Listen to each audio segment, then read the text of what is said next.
The Confederate flag is taken off State House grounds to a mostly cheering crowd. In the days and weeks after the massacre at Mother Emanuel in Charleston, the calls for the removal of the Confederate flag from the South Carolina state grounds became deafening.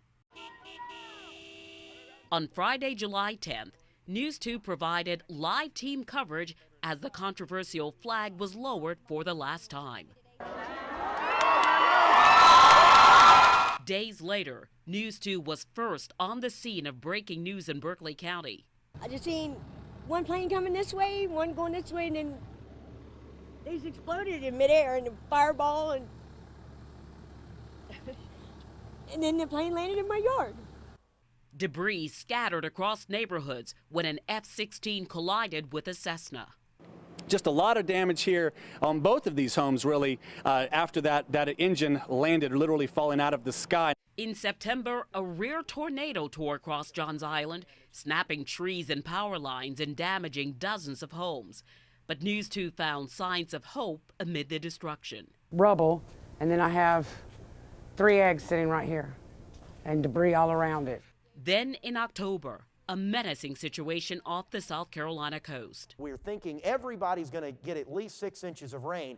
Some may get 15 or more. News 2's meteorologists were the first to accurately forecast the potential devastation, issuing a breaking weather alert days ahead. Then calmly and confidently guiding viewers through the worst flooding in centuries. And on one side, you've got an upper level low across the southeast. That's funneling in moisture. On the other side, you've got high pressure, Bermuda high. That's funneling in moisture. Then you get the moisture from the hurricane all coming together to form a significant event here in the state of South Carolina for the weekend. More than 2 feet of rain fell across the low country over 3 days. Well, I was amazed how the water come up within a day. Sparking dangerous flash flooding. I mean, it was up to her chest. Turning roads into rivers. I've just never seen anything like this here before. And sinking entire neighborhoods. During the storm and for days afterwards, News 2's team of meteorologists and reporters kept viewers up to date on the latest breaking information. You can see the neighborhood is completely flooded. Rescue crews are going door to door to see if anyone needs help moving to dry land. And cover the impacts from destroyed homes and highways to raging rivers and unearthed graves. Why are you going in to get them? Somebody's family out there.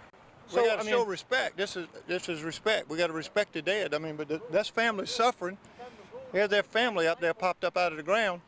I think it's the human thing to do. So you're headed out right now? Right this second. Through it all, News 2 lived up to its promise of coverage you can count on. As we continue healing from an unimaginable tragedy, we also prepare for unprecedented change. Charleston's mayor for nearly 40 years will soon leave office. In November, Charleston said farewell to its longest-serving mayor. Joe Riley retired after 40 years in office. Still got a stack of paperwork on my desk I've got to tackle tomorrow morning because I didn't get to it today. So it's the best job in public service in America, being job of the mayor of the citizens of this community, and I'm so grateful to have the opportunity. The eyes of the political world turned to South Carolina in January as the presidential candidate stumped in the Palmetto State. Thank you very much. We love you, folks.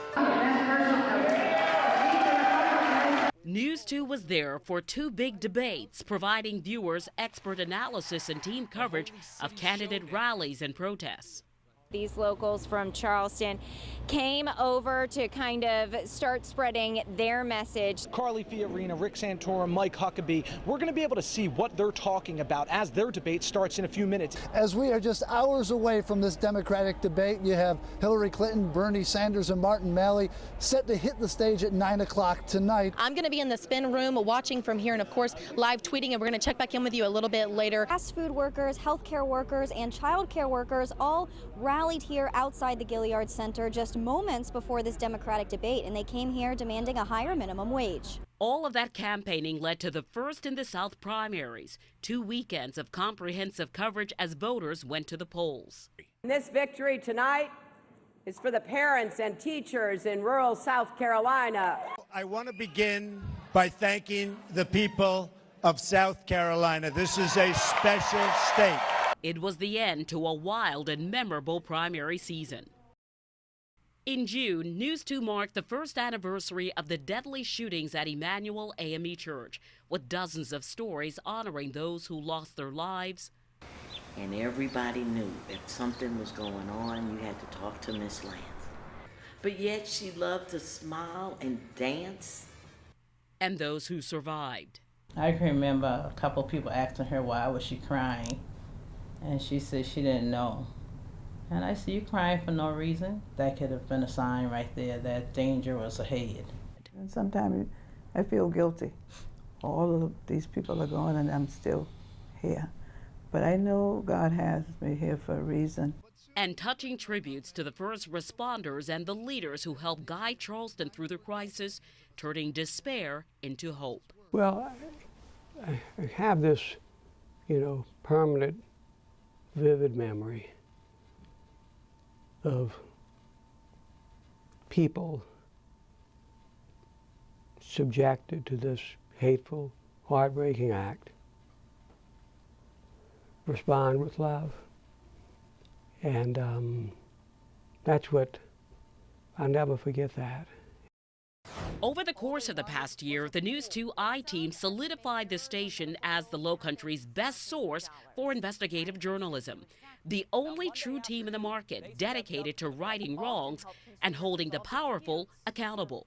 Everyone that is paying on these bills have no clue exactly what they're being charged for and whether they're true and accurate. So before you pay, request an itemized bill from your doctor. From uncovering hidden fees and medical bills, I found complaint after complaint with the Department of Consumer Affairs against several area hospitals and doctors' offices across the state, to helping flood victims fight FEMA for the money they needed to rebuild their homes and lives. Denial is not a denial. The guy said it himself. So what does that mean? This is not a safe environment for me. It's not a safe environment for my granddaughter. It's not a safe environment for anybody. Doesn't FEMA say no claim is too small? Well, that's true. The News 2 I-Team uncovered issues that threatened the public safety, including money not being paid by law enforcement agencies to keep the state's only police academy open. That's 17 positions and also a cut in training. You can't do that without having an enormous impact on the agency, especially one as small as ours. And impact on agency means impact in our neighborhoods. In the neighborhoods and with what we can offer the officers training-wise in the field. That's scary stuff. Yes, it is. Our story forced state lawmakers to closely examine how the Justice Academy was funded and help keep its doors open. The I-Team was also a powerful voice for the consumer. It was a crew of one guy to install a 300-plus foot fence, and he was going to do it in 2 days. We investigated contractors taking money for work that was never finished. Did Robert go forth with getting any of the tools for it or any Robert of the got us materials? a stack of 90 bricks for $45, and that's all that Robert did was drop off a stack of bricks. And found offenders only face civil penalties, not criminal, something lawmakers, after seeing our story, want to change next session. And everybody says, this is really unfortunate, but don't know what to do, can't help you. And the I-Team helped a homeowner who found a massive power transmission line buried in her backyard that no one knew about. That line runs unmarked on the final plans for the Scotts Creek neighborhood. It actually starts on that power pole, runs down that sleeve, through the neighbor's yard, right into the middle of what would have been the Feckety's pool, coming out the other end in the neighbor's yard. Because of our investigation, the utility waived the $18,000 cost of relocating that power line. It was a busy year in sports across the Lowcountry. First of all, I'm resigning. I'm not retiring. From Steve Spurrier's sudden resignation from South Carolina, Happy New Year's Eve and happy game day from the Orange Bowl. To Clemson's run to the college football playoff. Now, it's hard to put a number on it, but I'd say only 15,000 of those fans walking out disappointed. By the way, those long faces belong to people wearing crimson. The Blitz on 2, the Lowcountry's leading high school football show, kicked off for another season. Great highlights from Week 5. I can't believe Ford Dorchester just put that thumping on Wandell. Poor Warriors. With a dozen reporters and photographers covering the gridiron every week. Cougs ahead 20-0, and later it's Grant to Victor Payne, 27-0, all part of a 62-0 shutout. Colleton County with a big win. And our favorite story, Nick Price, a remarkable soccer star diagnosed with a rare brain tumor. I kind of guessed for myself that I would be out here as quick as possible. Maybe it's a little earlier than I expected, but I'm not too shocked about it. Who underwent successful surgery and was back on the field in a couple of months. It could be the best thing that ever happened to you. The News 2 team was very involved in our community. It's over 200 animals available to be adopted today, and we want to make sure that every single one of them goes home with a family today. From our Clear the Shelters event to help get pets adopted across the Lowcountry. But the phone lines are still open for your chance to help clear the shelters. Today only, all adoption fees are waived. To our massive Toys for Tots program. We're here with Toys for Tots, and we have a list of a lot of kids that we would like to help out. Well, thank you so much. Which collects tens of thousands of toys for children in need. Awesome. I mean, the amount of toys they give this year and last year is a really great event. Mike, thank you guys very much for what you guys are doing. News 2 was committed to education through our Cool School reports. I really like how the arts and the academics coincide to really create a strong balance between the two. Both are phenomenal. And was a partner with the Charleston County Schools in presenting its Star Awards for Teachers in Schools of the Year.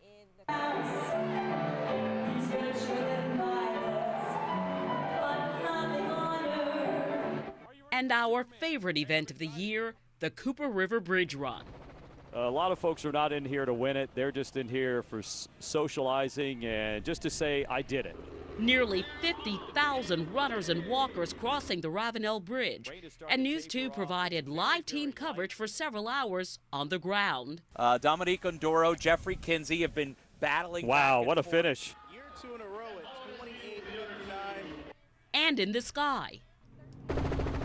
Really, this is the best part of it. I mean, I love this. Yeah. It was truly a sight to behold, and just one of the many reasons News 2 fulfilled its promise to the Lowcountry of coverage you can count on.